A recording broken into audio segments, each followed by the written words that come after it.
BDR হত্যাকাণ্ড নিয়ে অবৈধ ইউনূস সরকারের ফজলু কমিশন যে নতুন গল্পটা সাজিয়ে আমাদের শোনালো, সেটা আসলে এক ধরনের রাজনৈতিক ম্যাজিকের মতো। ভোজবাজির খেলা বলতে পারে। আপনার, আমার, দেশবাসীর চোখের সামনে যা ঘটেছে, যে দুর্ঘটনার বিচার হয়ে গেছে, যার রায়ে ভুক্তভোগীরা স্বস্তি প্রকাশ করেছিল, সেই বাস্তবতাকে এক ঝটকায় সরিয়ে দিয়ে নতুন করে বলা হচ্ছে যে না, আসল খুনি তো এরা নয়, আসল খুনি অন্য কেউ, যারা বন্দুক হাতে নিয়ে সেনা সদস্যদের মাথায় ঠেকিয়ে ট্রিগার টিপেছিল, যারা পিলখানার মাটিতে রক্ত ঝরিয়েছে, তারা আজ মুক্ত। আর খুনির তকমা এখন লাগানো হচ্ছে শেখ হাসিনা, তাপস, আওয়ামী লীগ আর রাষ্ট্র হিসাবে ভারতের শরীরে। ইউনূসের অবৈধ শাসন আপনাকে মুক্তিযুদ্ধের ইতিহাসকে রিসেট বাটন টিপে 2024-এর সন্ত্রাসকে দ্বিতীয় স্বাধীনতা হিসেবে প্রতিষ্ঠিত করতে চাইছে। আর পিলখানা হত্যাকাণ্ডের ইতিহাসকে যে ওরা কিভাবে বদলাতে চায়, সেটাই আজকে বিস্তারিত জানার চেষ্টা করি। চলুন।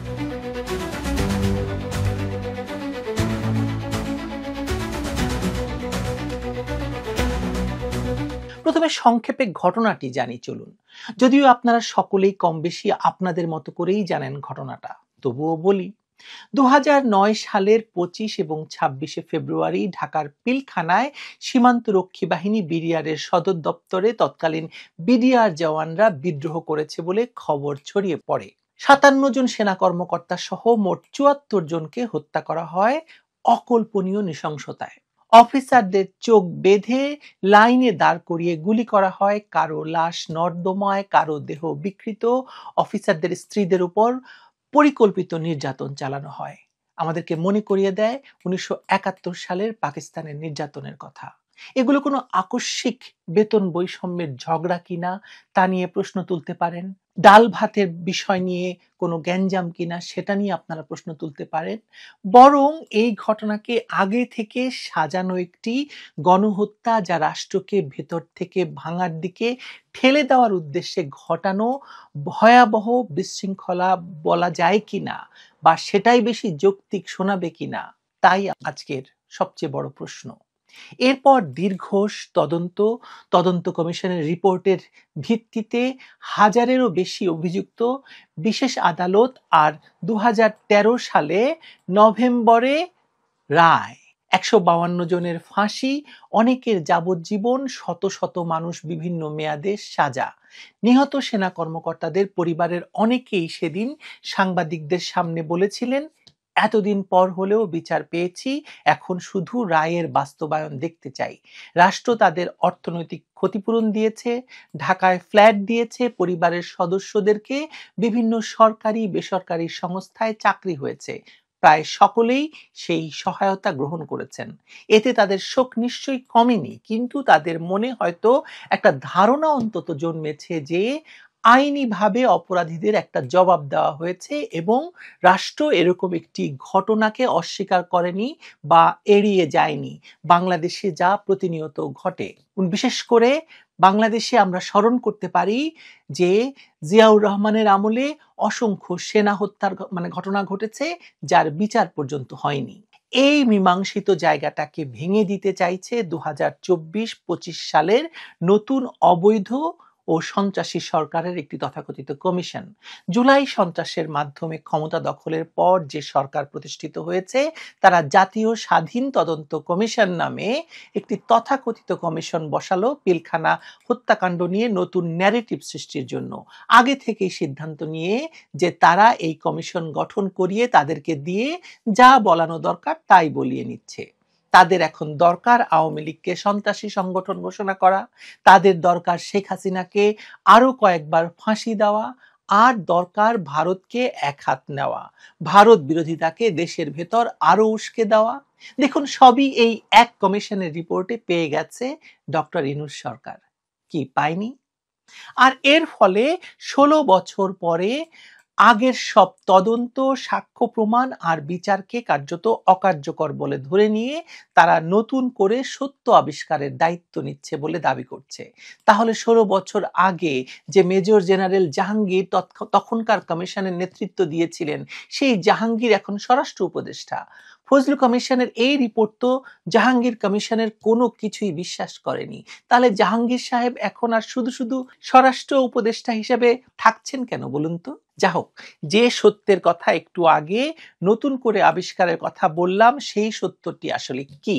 সেই সত্যটি সহজ ভাষায় হলো, বিডিআর হত্যাকাণ্ড ছিল তৎকালীন আওয়ামী লীগ সরকারের পরিকল্পিত নীল নকশা। মূল সমন্বয়কারী ছিলেন শেখ ফজলে নূর তাপস, রাজনৈতিক ছত্রছায়ায় ছিলেন শেখ হাসিনা এবং অন্যান্য নেতারা, আর পুরো ঘটনাকে নাকি ব্যবহার করতে চেয়েছিল ভারত। এই হচ্ছে ফজলু কমিশনের ন্যারেটিভ। বাংলাদেশকে অস্থিতিশীল করার লক্ষ্যে এই ঘটনা ঘটানো হয়েছিল, এটা তাদের বিশ্লেষণ। আমরাও বলি যে বাংলাদেশকে অস্থিতিশীল করার জন্যই ঘটানো হয়েছিল। আপনি কি চমকে গেলেন, নাকি চমকানোর কোনো উপলব্ধি আর আপনার ভেতর অবশিষ্ট নেই? তাহলে চলুন আরো বিস্তারে যাই। যে কোনো দেশে এরকম কোনো ভয়ঙ্কর ঘটনা ঘটলে তখন তার তদন্তে যারা নামেন তারা একটি প্যাটার্ন ফলো করেন। সেটা হলো, ঘটনা ঘটার ফলে কে বা কারা লাভবান হয়েছে বা হতে পারত আর কারা এর দ্বারা ক্ষতিগ্রস্ত হয়েছে সেটা প্রথমে তারা চিন্তা করে, একটা হাইপোথিসিস নিয়ে এগোয়। তার মানে হলো, একটা রাষ্ট্রীয় ঘটনা বিশ্লেষণ করার সবচেয়ে প্রথম এবং প্রধান নীতি হলো ঘটনার ফলে কার সবচেয়ে বেশি লাভ হতো তা দেখা। 2009 সালের ফেব্রুয়ারিতে বাংলাদেশে কার রাজনৈতিক অবস্থান কি ছিল সেটার দিকে তাকান একবার।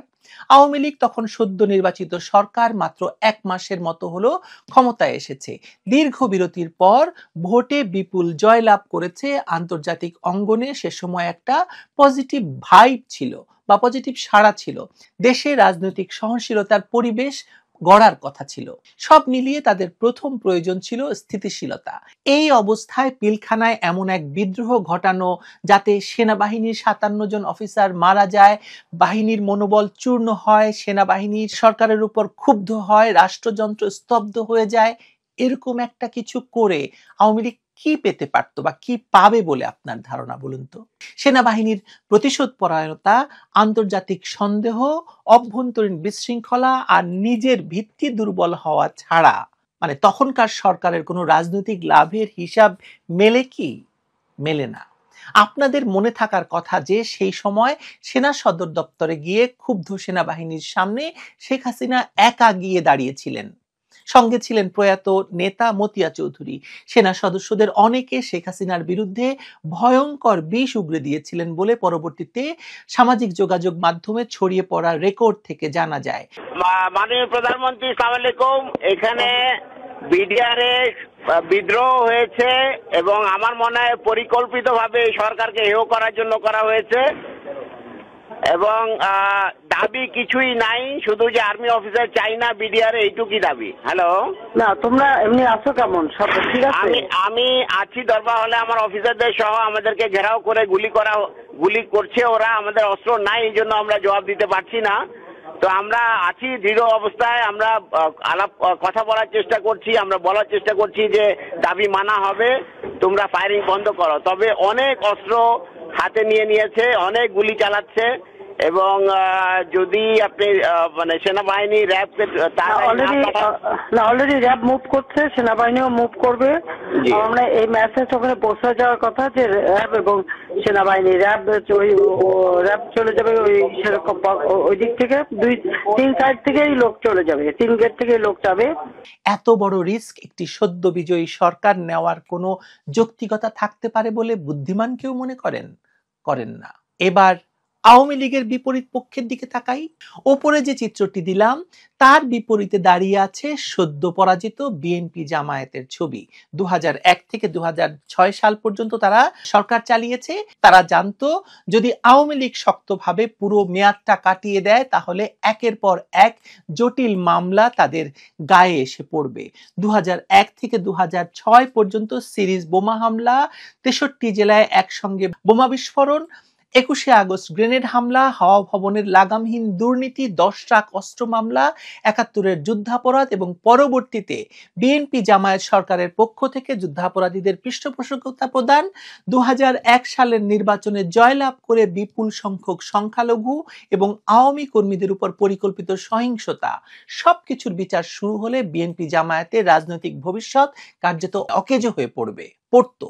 তার উপর অপারেশন ক্লিন হার্টের দায়মুক্তি বাতিল হলে আরো আলাদা এক মাথা ব্যথা হয়েও ছিল। তাই বিডিআর বিদ্রোহ ঘটিয়ে আওয়ামী লীগ সরকারকে ফেলতে ব্যর্থ হওয়ার পর দীর্ঘ প্রায় 16 বছর বিএনপি একেবারে ছিন্ন বিচ্ছিন্ন হয়ে যাওয়ার অবস্থায় পৌঁছেছিল।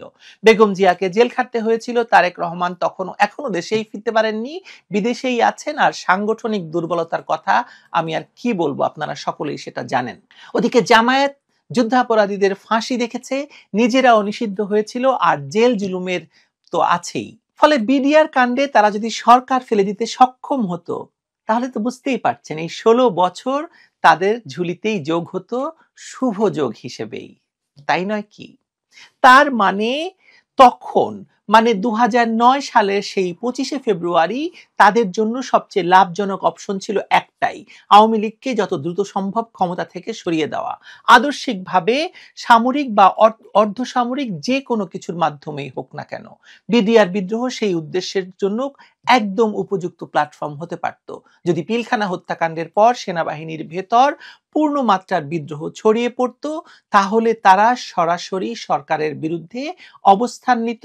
যদি সামরিক অভ্যুত্থানের মতো অবস্থার সৃষ্টি হতো, তাহলে বিএনপি জামায়াত খুব সহজেই বেঈমান সরকার পতন হয়েছে বলে দেশ বাঁচান এই স্লোগান ধাঁচের প্রচার চালিয়ে অঘোষিতভাবে ক্ষমতার ড্রাইভিং সিটে বসে যেতে পারত। আপনাদের কি ধারণা এটা কি শুধু আমার অনুমান? এটা শুধু অনুমান নয়, কিছু বাস্তব ইঙ্গিতও সেই দিকে ঠেলে দেয় আমাকে এই অনুমান করতে। টাঙ্গাইল অঞ্চলে গ্রেপ্তার হওয়া কয়েকজন বিদ্রোহী বিডিআর সদস্য ছিল বিএনপি নেতা আব্দুস সালাম পিন্টুর সুপারিশে চাকরি পাওয়া। অন্যদিকে ঘটনার সময় তারেক রহমান লন্ডন থেকে দেশের বিভিন্ন নম্বরে, বিশেষ করে তার মা খালেদা জিয়ার কাছে কয়েক ডজন বার ফোন করেছেন বলে পরে জানা যায়। ঘটনাটা শুরু হওয়ার আগে খালেদা জিয়া সেনানিবাসের বাসা ছেড়ে গা ঢাকা দেন। পরের 2 দিন মানুষ জানেই না তিনি কোথায় অবস্থান করছিলেন। সাধারণ বুদ্ধি দিয়ে ভাবলে এর দাঁড়ায় ঘটনা যে অস্থির দিকে যাবে সেটা তারেক এবং বেগম খালেদা জিয়া আগেই জানতেন, আর সে কারণেই নিরাপদে সরে গিয়েছিলেন।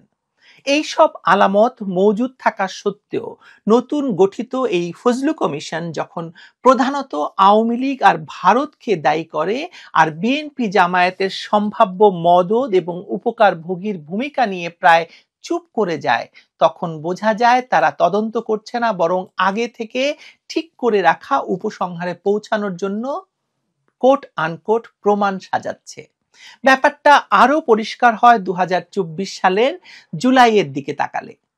যে সন্ত্রাসী তৎপরতা, সশস্ত্র তৎপরতা, সহিংসতা আর নানা অস্বচ্ছ প্রক্রিয়ার মাধ্যমে ক্ষমতা দখল করলো তারা, তাতে কারা সবচেয়ে বেশি লাভবান হয়েছে বলুন তো? সংসদ উল্টে গেল, নির্বাচিত সরকারকে ফেলে দেওয়া হলো, শেখ হাসিনাকে ওরা হত্যা করতে পারেনি ঠিকই, কিন্তু সামরিক বিমানে করে রেখে এলো দিল্লি। যুদ্ধাপরাধ ট্রাইব্যুনালকে অকার্যকর ঘোষণা করে ট্রাইব্যুনালকে শুধু শেখ হাসিনার বিচারের জন্য করে ফেলা হলো একটি অদ্ভুত অবৈধ বিচারের ট্রাইব্যুনাল। 21শে আগস্ট 10 ট্রাক অস্ত্র, হোলি আর্টিজান সহ দেশের জঙ্গি হামলার বা সাজাপ্রাপ্ত সকল জঙ্গিদের একের পর এক মুক্তি দেওয়া হলো। আর রাজপথে ফিরে এলো সেই পুরনো জোট, সঙ্গে যুক্ত হলো নতুন কিংস পার্টি, জুলাই সন্ত্রাসীরা যারা নেতৃত্বে থাকলো। অর্থাৎ 2009 সালে বিডিআর হত্যাকাণ্ডের মাধ্যমে যে সুবিধা তারা পেতে চেয়েছিল সেটা তারা শেষ পর্যন্ত 2024 সালে পেল। অর্থাৎ 2009 সালে যে চেষ্টা ব্যর্থ হয়েছিল, 2024-এ সেই চেষ্টা সফল হয়েছে এবং ডক্টর মোহাম্মদ ইউনূসকে শিখণ্ডী রেখে তারা বিএনপি জামায়াত এবং নতুন পক্ষ হিসেবে এনসিপি এখন ক্ষমতা আমূল ভোগ করছে। এই ধারাবাহিকতা যদি মাথায় রাখেন তাহলে দেখবেন যে ফজলু কমিশনের বয়ান আসলে খুব সুবিধাজনকভাবে সেই একই পক্ষের স্বার্থ রক্ষা করছে, যারা বিডিআর হত্যার ব্যর্থ ষড়যন্ত্রেরও সম্ভাব্য পরিকল্পনাকারী ছিল, আবার 2024 সালের সশস্ত্র ক্ষমতা দখলেরও প্রত্যক্ষ উপকারভোগী, পরিকল্পনাকারী এবং এখন ভোগকারী। আপনারা কি লক্ষ্য করেছেন যে বিডিআর বিদ্রোহের পর থেকেই পক্ষ কিংবা বিপক্ষ সকলেই একটি প্রশ্ন কথায় কথায় তুলে থাকেন? প্রশ্নটি হলো, কেন সেদিন শেখ হাসিনা সেনাবাহিনী আর র্যাবকে অভিযান চালাতে দেননি? আপনাদের অনেকের কাছেই হয়তো প্রশ্নটি খুব যৌক্তিক এবং গুরুত্বপূর্ণ লাগার কথা, তাই তো? ফজলু কমিশনও ইঙ্গিত করেছে সেই প্রশ্ন আর বলেছে যে সেনা অভিযান না চালানো মানেই নাকি সরকার ঘটনার সঙ্গে একাত্ম ছিল, বিদ্রোহীদের রক্ষা করেছে, নিজের ক্ষমতা দীর্ঘায়িত করতে চেয়েছে। আপনাদের কাছে কমিশনের এই যুক্তি যৌক্তিক মনে হতে পারে, কিন্তু এটা যে ফজলু কমিশনের চালাকি এবং এক ধরনের রাজনৈতিক শর্টকাট আর পরিস্থিতির বাস্তবতা যে ছিল অনেক বেশি জটিল, সেটা একটু ব্যাখ্যা করা যাক। পিলখানা বিদ্রোহ শুরুর পর থেকে দেশের সব বিডিআর ক্যাম্পে প্রচন্ড উত্তেজনা ছড়িয়ে পড়েছিল। সীমান্তে হাজার হাজার সশস্ত্র জওয়ান আগের রাতে যে সেনাবাহিনীকে তাদের সহযোদ্ধা মনে করেছিল, সে রাতেই তারা শুনছে যে ঢাকায় তাদের ভাইদের বিডিআর সদস্যদের সঙ্গে কি নাকি করা হচ্ছে। কে কাকে বিশ্বাস করবে না করবে তা নিয়ে এই সন্দেহ সর্বত্র ছড়িয়েছিল। এই অবস্থায় সেনাবাহিনী যদি দ্রুত অভিযানে যেত, ট্যাঙ্ক, গোলন্দাজ, কমান্ডো সব নিয়ে পিলখানায় ঢুকে পড়তো, তাহলে আগে থেকেই গেরিলা কৌশলে প্রস্তুত বিদ্রোহীরা অফিসারদের পরিবারকে সামনের ঢাল বানিয়ে ভেতরে ল্যান্ডমাইন বিস্ফোরণ ঘটিয়ে ব্যাংকার সব কাজে লাগিয়ে এমন এক নৃশংস যুদ্ধ বাঁধাতে পারত, যার ধাক্কা শুধু ঢাকায় নয় সারা দেশে ছড়িয়ে পড়তো। এটা আমার কথা নয়, এই বিশ্লেষণ আপনারা বিভিন্ন সময় এই যারা সেনাবাহিনীতে কর্মরত ছিলেন তারাই বলেছেন।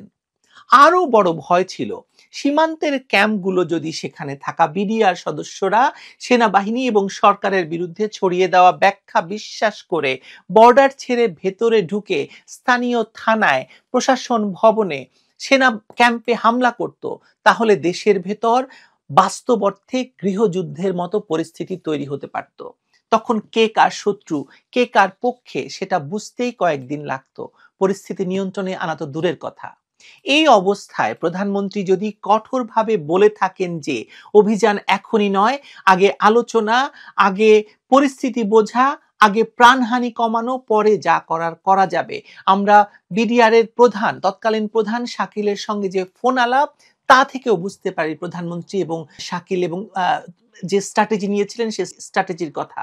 তাহলে সেটা সাময়িক পরিকল্পনা হিসাবে ভুল হতে পারে। আমি প্রধানমন্ত্রীর এই সিদ্ধান্তের কথা বলছি, কারণ আমাদের মনে রাখতে হবে যে তিনি একজন গণতান্ত্রিকভাবে নির্বাচিত রাজনৈতিক নেতা, সকলেই তার কাছে সমান। বিডিআর, সেনাবাহিনী, সাধারণ জনগণ, তিনি সমালোচনার যোগ্য হতে পারেন, কিন্তু তাকে গণহত্যার গ্রিন সিগন্যাল দেওয়া হিসাবে প্রচার করা শুধু অন্যায় নয়, বুদ্ধি প্রতিবন্ধিতাও বটে। তবে সেটা নয়, এই চিন্তাটাও যে খুব সাজিয়ে গুছিয়ে করা, তা কমিশন প্রধানের শব্দচয়ন থেকে বোঝা যায়। বাস্তবতার নিরিখে এবং পরিস্থিতি বিশ্লেষণে যে সিদ্ধান্ত ছিল সম্ভাব্য গৃহযুদ্ধ ঠেকানোর চেষ্টা, ফজলু কমিশনের বয়ানে সেটা পরিণত হয়েছে অপরাধীকে সহযোগিতা করাতে। ব্যাপারটা ভাবতেই কেমন থ্রিল লাগে, তাই না বলেন? এবার একটু উল্টো ভাবে ভাবুন। দেখুন তো, অভিযানের দ্রুত নির্দেশ দিলে কি হতো? আরো বেশি সেনা, র্যাব সদস্য মারা যেত, অফিসারদের পরিবার প্রায় সকলেই নিশ্চিহ্ন হয়ে যেত, দেশ জুড়ে বিডিআর সেনা সংঘাতের ব্যাপক রক্তপাত হতো, আর ওই মুহূর্তে ক্ষমতার ভারসাম্য এমন জায়গায় চলে যেত যেখানে যে কেউই ব্যবস্থা নিতে পারত। জাতির বিশেষ প্রয়োজনে হয়তো মঈনুল আহমেদ আবারও ১/১১ মতো ক্ষমতা নিতে পারতেন, যে কারণে হয়তো তিনি বলেছেন যে ভারত তাতে ইন্টারভেইন করত, যে কথা কমিশনও স্বীকার করেছে। এই পরিস্থিতিতে আওয়ামী লীগ সরকারের রাজনৈতিক অস্তিত্বের সম্ভাবনা কতটা থাকতো সেটা আলাদা করে বলে দেওয়ার দরকার আছে কি? আমার তো মনে হয় না। সরকার পড়ে যেত এবং 2024-এর আগস্টে যা ঘটেছে সেটা 2009-এর ফেব্রুয়ারিতেই ঘটতো। কমিশন এই মূল প্রশ্নটার সামনে দাঁড়ানোর বদলে খুবই সুবিধাজনক পথ বেছে নিয়েছে। সিদ্ধান্তটা কেন যুক্তিসঙ্গত ছিল না তা দেখে ধরে নিয়েছে সিদ্ধান্তই অপরাধের প্রমাণ। যে কথা আগেই বলেছি যে কমিশন কোনো দ্বিধা না রেখে ধরে নিয়েছে যে শেখ হাসিনা সরকার দোষী। ধরুন তখন যদি অভিযান চালানোর অনুমতিও দিতেন শেখ হাসিনা, তাতেও পরবর্তীতে বলা হতো যে কেন দিলেন অভিযানের নির্দেশ, তাতে তো প্রাণহানি কম হতো। কলা ছিললি কেন, বুঝাইয়া দে, বুঝাইলি কেন, ছিল্লা দে, এই অবস্থা আর কি। তবে জাহাঙ্গীর কমিশন যে কাজটি করেনি, এই ফজলু কমিশন কিন্তু সেই কাজটি খুব আনন্দ নিয়ে করেছে বলে দেখা যাচ্ছে। নতুন কমিশনের বক্তব্যে সবচেয়ে বড় নতুন সংযোজন হলো ভারতকে টেনে আনা। ফজলু কমিশনের রিপোর্টে বলা হচ্ছে ভারত নাকি তখন বাংলাদেশকে অস্থিতিশীল করতে চেয়েছিল, বিডিআরকে দুর্বল করতে চেয়েছিল। 921 জন ভারতীয় নাকি দেশে ঢুকেছিল, 67 জনের কাগজ নাকি মেলেনি। সব মিলিয়ে ফজলু মিয়া বোঝাতে চাইছেন যে এটা নাকি ভারত আর আওয়ামী লীগের যৌথ প্রযোজনায় ঘটা একটা ভয়ঙ্কর ঘটনা, এবং যা একটি সিনেমাকে হার মানায়। মানে ফজলু কমিশনের বক্তব্য থেকে বলছি। এই ভারত প্রকল্পেও কিন্তু আবার সেই একই যুক্তিহীন লুপ। ভারত কেন বাংলাদেশের সীমান্ত রক্ষী বাহিনীকে দুর্বল করবে বলুন তো? আপনার কাছে কি যুক্তি আছে? আমি একটি যুক্তি দিচ্ছি। বাংলাদেশের বর্ডার ফোর্স দুর্বল হওয়া মানে প্রথম ঝুঁকি ভারতের। বর্ডার দিয়ে অস্ত্র, মাদক, জঙ্গি, সন্ত্রাসী যাওয়া আসা সহজ হয়, সীমানা অশান্ত হয়, নিজেদের নিরাপত্তা ব্যাহত হয়। এখন যেরকম যে মুহূর্তে ক্ষমতা দখল হয়েছে সেই মুহূর্তে পাকিস্তান বাংলাদেশে তার ইস্টার্ন ফ্রন্ট খুলেছে। ইউনূস সরকারের দাবি অনুযায়ী ভারত নাকি বাংলাদেশকে অস্থিতিশীল করতে মরিয়া, কিন্তু ইউনূস ক্ষমতায় আসার আগেই 7 সিস্টার বিচ্ছিন্ন করার হুমকি দিয়েছেন। সামাজিক যোগাযোগ মাধ্যমে মানে খুললেই আপনি দেখতে পাবেন একের পর এক ভিডিও ভারতের বিরুদ্ধে যুদ্ধ ঘোষণার, ভারতকে টুকরো টুকরো করার। কারা করছে? বাংলাদেশের সাবেক সামরিক কর্মকর্তারা রাস্তায় নেমে তারা ভারতকে বিচ্ছিন্ন করার হুমকি দিচ্ছেন। যতক্ষণ না পর্যন্ত আমরা এই 7 সিস্টারকে বিচ্ছিন্ন করতে পারবো, 7টা আলাদা রাষ্ট্র কায়েম করতে পারবো, ততক্ষণ পর্যন্ত বাংলাদেশ নিরাপদ নয়। 7টা রাষ্ট্র কায়েম করতে হবে এবং সেই জন্য লোকেরা বসে আছে, কিন্তু আমরা সাহায্য করতে পারছি না তাদেরকে। এবং ইউনূস সরকারের প্রত্যক্ষ মদদে ভারতের শত্রু রাষ্ট্রগুলো পাকিস্তান, তুরস্ক, এসব ঘনিষ্ঠ নেটওয়ার্ক বাংলাদেশের ভেতরে ভারত বিদ্বেষী ন্যারেটিভ ছড়ানোয় ব্যস্ত। যে কোনো সময় যুদ্ধ লাগে অবস্থা। আচ্ছা বলুন তো, এরকম বিপরীতমুখী কাজ কারবারগুলো একসাথে বসালে বোঝা যায় কিনা ফজলু কমিশনের ইন্ডিয়া কার্ড কোন সে রাজনৈতিক শিবির থেকে ধার করা? বোঝা যায়? বোঝা যায়। যে কথা বেগম জিয়া বলতেন এক সময় যে ফেনী পর্যন্ত ভারত হয়ে যাবে, যে কথা ইউনূস বলছেন 7 সিস্টার বিষয়ে, যে কথা রাওয়া ক্লাব থেকে অশীতিপর সেনা কর্মকর্তারা গলা কাঁপিয়ে কাঁপিয়ে বলে যাচ্ছেন, সেই কথাই আরেক বৃদ্ধ সেনা কর্মকর্তা ফজলু কমিশনও বলছে। নতুন কিছু নেই, আছে কি? যা হোক, এই নতুন কমিশনের দাবিগুলোকে কেন্দ্র করে এখন নতুন এক খেলার মাঠ তৈরি হচ্ছে। ভারতের নাম গায়ে মেখে বিডিআর হত্যাকাণ্ডকে বিদেশি ষড়যন্ত্র প্লাস আওয়ামী লীগের যৌথ প্রকল্প বানিয়ে জনমানসে এমন একটা ধারা সৃষ্টি করা হচ্ছে যাতে ভবিষ্যতে ভারতের বিরুদ্ধে কঠোর অবস্থান নেওয়া, এমনকি কখনো সামরিক উত্তেজনা তৈরির চেষ্টাকেও ন্যায়সঙ্গত প্রতিশোধ হিসাবে মার্কেট করা যায়। এর সঙ্গে পাকিস্তান, তুরস্ক, মধ্যপ্রাচ্য ঘনিষ্ঠ কিছু রাজনৈতিক আদর্শিক গোষ্ঠীর লক্ষ্য খুব অদ্ভুতভাবে মিলে যায়। বাংলাদেশকে ভারত বিরোধী ব্লকের দিকে টেনে নেওয়া, দক্ষিণ এশিয়ার ভূরাজনীতিতে আরেকটা সংঘাতের বাংলাদেশ ফ্রন্ট খোলা, যেটাতে শেখ হাসিনা ছিলেন সবচাইতে বড় বাধা। আপনি যদি প্রথম থেকে আজ পর্যন্ত ঘটনাগুলো একটির পর একটি সাজান আর প্রতিটি ঘটনার ব্যাখ্যা নিয়ে বসে নতুন কমিশনের বক্তব্য শোনেন এবং সেটাও মেলান, তাহলে আপনার মনে হবে যে যারা হাতে বন্দুক নিয়ে 57 জন সেনা অফিসারকে এবং বাকিদেরকে হত্যা করলো তারা আজ জেলের বাইরে। যারা 21শে আগস্ট শেখ হাসিনার জনসভায় গ্রেনেড ছুড়েছিল তারা মুক্ত। 10 ট্রাক অস্ত্র মামলার আসামিরা, যুদ্ধাপরাধে মৃত্যুদণ্ডপ্রাপ্ত কয়েকজন আসামি, হোলি আর্টিজানের কিছু জঙ্গি এরা সকলেই মুক্ত কিংবা সকলেই সাজা স্থগিতের নানা পথে বেরিয়ে গেছে। আর এদের সকলকে মুক্ত করে দিয়ে সরকার নতুন কমিশন বসিয়ে বলছে যে বিডিআর হত্যার আসল খুনি হলো আওয়ামী লীগ সরকার, শেখ হাসিনা, তাপস আর ভারত। ভাগ্যিস গ্রিক নাট্যকাররা আর কেউ বেঁচে নেই, থাকলে নতুন কত ট্র্যাজেডির জন্ম হতো বাংলাদেশকে নিয়ে কে জানে। হয়তো সেসব নাটকে দেখানো হতো ন্যায় বিচারের গুটি সরিয়ে ক্ষমতা আর অবিচারের দাবা খেলা চলছে, অপরাধীদের শাস্তি দেওয়া হচ্ছে না, বরং অতীতের শাস্তিপ্রাপ্ত অপরাধীদের মুক্ত করে এনে নতুন অপরাধের দায় চাপানো হচ্ছে অন্য কারো ঘাড়ে। যারা 2009 সালে ব্যর্থভাবে রাষ্ট্র দখলের চেষ্টা করেছিল, তারা 2024 সালে সফল হওয়ার পর এখন ইতিহাসও নিজের মতো করে লেখার চেষ্টা করছে। রিসেট বাটনে টিপ দিয়ে সব সত্য বদলে অসত্যের কেত্তন চলছে দেশে।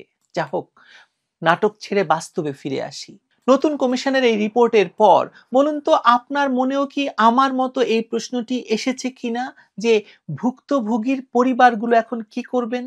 2013 সালের নভেম্বরে বিডিআর হত্যা মামলার রায় ঘোষণার পর যেসব পরিবারের সদস্যরা বলেছিলেন আমরা খুশি হয়েছি, এখন সাজা কার্যকর দেখতে চাই, তারা কি আজ বলবেন যে আমরা ভুল করেছি? সেদিন যাদের ফাঁসির রায় হয়েছিল তারা নির্দোষ, তাদের বাবা বা ভাইদেরকে হত্যা করেছে অন্য কেউ, যদিও তারা ইতিমধ্যে আগের সব প্রাপ্তি এবং রায় এবং শাস্তি ভুলে ইউনূস সরকারের বা ফজলু কমিশনের সুরে এবং বয়ানে মিলাদ পড়তে শুরু করেছে। তারাও মাতম তুলছে যে আওয়ামী লীগ, শেখ হাসিনা, তাপস আর ভারতের বিচার করতে হবে। কিন্তু এই রাষ্ট্র নিজেই তো বাদী হয়ে 2013 সালে একদল অপরাধীকে ফাঁসি সহ বিভিন্ন মেয়াদে সাজা দিয়েছিল। এখন কি রাষ্ট্র বলবে যে সেও ভুল করেছিল, নাকি এখন আবার রাষ্ট্র বলবে যে সে ভুল রায়ে মানুষকে ফাঁসি দিয়েছিল সেই সময়? রাষ্ট্র সেটা বলবে না। তার বদলে রাষ্ট্র তার বয়ান বদলে দেবে সরকার বদলের সঙ্গে সঙ্গে, যেমনটি সব সময় হয় এই দেশে। আগের সরকারের যে কোনো সিদ্ধান্ত, যে কোনো চুক্তি কিংবা বয়ানই নতুন সরকারের জন্য একটা নতুন রাজনৈতিক প্রজেক্ট হয়ে যায়, যার লক্ষ্য থাকে একটাই। বিডিআর কাণ্ডে ইউনূস সরকারের ক্ষেত্রে যেটা হয়েছে, প্রকৃত খুনিদের বাঁচানো, ইউনূস সহ তার জুলাই সঙ্গীদের রাজনৈতিক টার্গেট শেখ হাসিনা আর তার দল, আর ভারতকে খুনি হিসাবে প্রমাণ করা। কমিশন তোতা পাখির মতো সেটাই বলে গিয়েছে, সকল পক্ষ আপাতত খুশ হওয়া। আর এই সকল খুশির আড়ালে থেকে যাবে প্রকৃত প্রশ্নটি এবং তার উত্তরও। যারা 57 জন সেনা সদস্যকে হত্যা করলো তারা নয়, খুনি এখন যদি শেখ হাসিনা, তাপস আর ভারত হয়, তাহলে বুঝে নিতে হবে বিডিআর হত্যার বিচারের নামে নতুন করে আরেকটা অপরাধ সংগঠিত হতে যাচ্ছে বা হচ্ছে। প্রথম অপরাধ ছিল গুলি চালিয়ে অফিসার হত্যা, দ্বিতীয় অপরাধ হচ্ছে ইতিহাসের গায়ে গুলি চালিয়ে সত্যকে হত্যা করা। ভিডিও দীর্ঘ হয়ে যাচ্ছে, এবার শেষ করব। আজ আওয়ামী লীগ ক্ষমতায় নেই, আর সেই সুযোগে ডক্টর মোহাম্মদ ইউনূসের নেতৃত্বে সকল পক্ষ একত্রিত হয়ে আবারও বিডিআর হত্যাকাণ্ডের জন্য কমিশন গঠন করে সব দোষ আওয়ামী লীগ, শেখ হাসিনা আর ভারতের ঘাড়ে চাপাচ্ছে। কিন্তু প্রকৃতপক্ষে যদি তখন বিডিআর হত্যাকাণ্ডের আসল উদ্দেশ্য সফল হতো, তাহলে আজকের মতো তখনই তার সকল সুবিধা বিএনপি জামায়াত পেত এবং তখনই এটা আওয়ামী লীগের ঘাড়ে চাপিয়ে তারপর তারা আরামসে আওয়ামী লীগ, শেখ হাসিনা আর তাপসকে শাস্তি দিতে পারত, সেই 2009 সালেই। কিন্তু তখন তারা সেটা পারেনি। তবুও এই বিডিআর হত্যাকাণ্ড থেকে মূল লাভবান পক্ষটি হচ্ছে বিএনপি জামায়াত। প্রথমত প্রতিশোধ নেওয়া, দ্বিতীয়ত আওয়ামী লীগ যেহেতু ক্ষমতা গ্রহণ করে ফেলেছে, এর দোষ আওয়ামী লীগের উপরেই চাপানো, তৃতীয়ত আওয়ামী লীগের উপর দোষ চাপিয়ে সেনাবাহিনীকে উস্কে দিয়ে আরেকটি সেনা অভ্যুত্থানের চেষ্টা, যেটায় বিএনপি এবং জামাত ব্যর্থ হয়েছে এবং এখন এই 2025 সালে এসে সেটাই তারা করছে এবং করাচ্ছে ইউনূস আর ফজলু কমিশনকে দিয়ে। বাংলাদেশের সকল পক্ষ যখন আওয়ামী লীগ ঠেকাতে একত্রিত হয়ে যায়, তখন এরকম বিডিআর হত্যাকাণ্ডের রায়কেও যে কেন এদের লাগে আওয়ামী লীগ দমনের জন্য, সেটা বোধগম্য নয়। বাংলাদেশে এখন যেমন তখনও তেমন, এক পক্ষে আওয়ামী লীগ আর বাকি পক্ষে বিএনপি, জামায়াত, এনসিপি, এবিসিডি সকলেই আরেকটি একক পক্ষ। এই রাজনৈতিক বাস্তবতায় ফজলু কমিশন কিংবা তাজুল ট্রাইব্যুনাল কিংবা ডক্টর ইউনূস কিংবা বেগম জিয়া কিংবা বিএনপি কিংবা জামায়াত কিংবা ধরুন এনসিপি সকলেই যে ফাঁসির দড়ি হাতে আওয়ামী লীগের পেছনেই দৌড়াবে, শেখ হাসিনার পেছনেই দৌড়াবে, তাপসের পেছনেই দৌড়াবে, ভারতের পেছনেই দৌড়াবে, তাতে কেউ হয়তো আর আশ্চর্য হচ্ছেন না। হচ্ছেন না, তাই তো? আমিও হচ্ছি না। ভালো থাকবেন সবাই।